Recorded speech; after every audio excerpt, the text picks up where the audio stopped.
finally have something to talk about in Canada. Justin Trudeau's escapades are keeping up with the world stage. He's gonna piss on our parade as well as Joe Biden can piss on all the American policy that's been beneficial to the American people. Pretty freaking amazing takeover. Really, you got to give them props. The Rothschilds or whoever it is that's on top of all this, but Justin signed $1 billion to a charity thing that his wife, mom, and brother all suck money out of, and yeah, it's been millions that they've gotten. And I was watching. He was being cross-examined about his actions, and they kept asking him to give a dollar amount, and he's such a classic weasel politician, like just to a T, classic goal, perfect answers of just look you straight in the eye and talk about nothing until his time's up.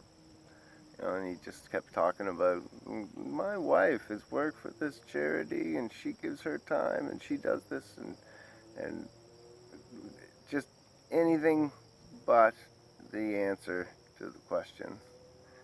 And I don't doubt that his wife's given her time to this charity, but her expenses have been in the millions.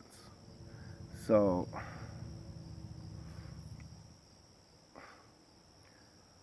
how much money's coming into that charity that it needs?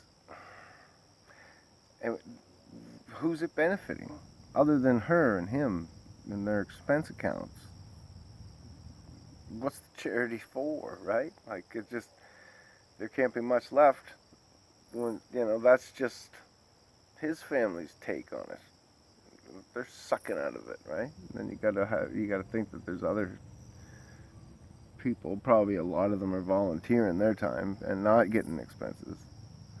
But anyway, and then he put out all the emails, but blacked them all out, and then shut down Parliament so they couldn't question him about it the next day. So then once the next day happened, now they're not allowed to bring it back up in Parliament again. So the ethics commissioner's after him and stuff, but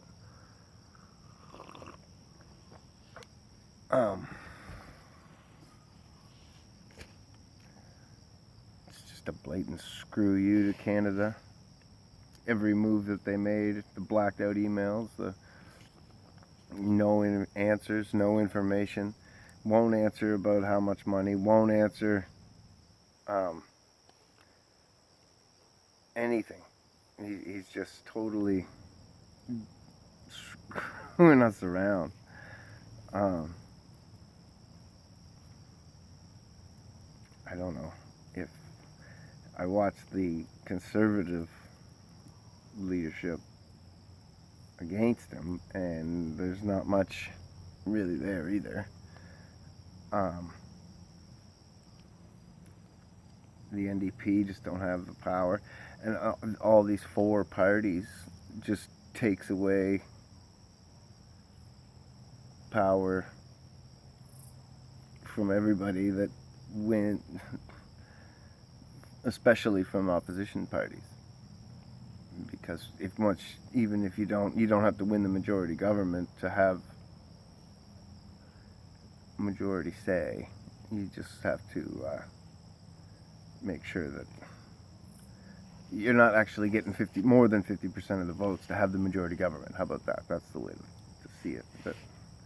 So you're just kind of screwing the system and making it look like you have a majority government, but it's because you beat the three of them individually. You didn't beat the three, combined, they have more power than you. But then once they combine, they can't get along about stuff, especially the Green Party. Their leaders, dim-witted. Justin's weaselly and snive, arrogant, but he's not stupid. He's a sucker, I'm sure, and he probably thinks that his handlers have better intentions than what they do. But at the same time, he doesn't really care about what their intentions are as long as he's looked after and his family's looked after.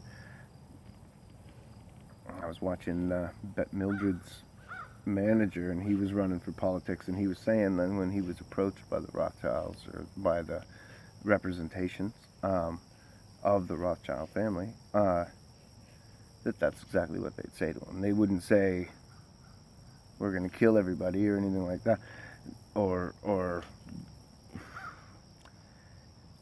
approach him in a negative way towards the people, but in a positive way towards his own family, and say, why should you care about all them if your family's looked after? Why would you care about this other family that really it's never going to benefit you if they live, die, or whatever, right? Because they're no part of your family, and your family's going to be looked after for generations to come. So just play ball with us, and this is the way it'll roll, and don't worry about the planet, it can handle it, and don't worry about the whatever, this, that, the other, whatever the case may be. Rights and freedoms. Right now, I was listening to Fauci's and the crazies of the world. It's rights and freedoms that we're losing by leaps and bounds. We're in the green right here where I'm living, but I smell a rat. I think that they're putting us in the green to hopefully make more cases so that they can then say, we told you so, and that you need to have these restrictions, so you better start listening to us, kind of thing. Especially because they put us in the green just coming into the flu season and stuff, so it's just getting to the end of our summer. The temperatures are starting to drop and getting a little colder in the mornings, stuff like that.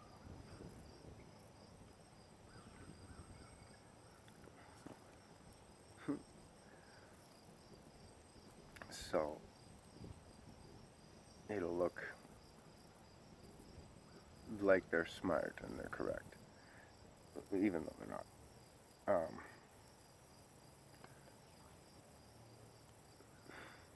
And then they'll come out with double the restrictions. Then they'll start with we need to do what New York did, because New York's going to do this big turnaround where they're going to change the numbers. Even if the numbers are bad, they're going to say that they're great because of lockdowns and because of mandatory vaccination and because of vaccine passports. And no matter what's happening, they're going to tell you that that's good things that are happening. And then they're going to say that it's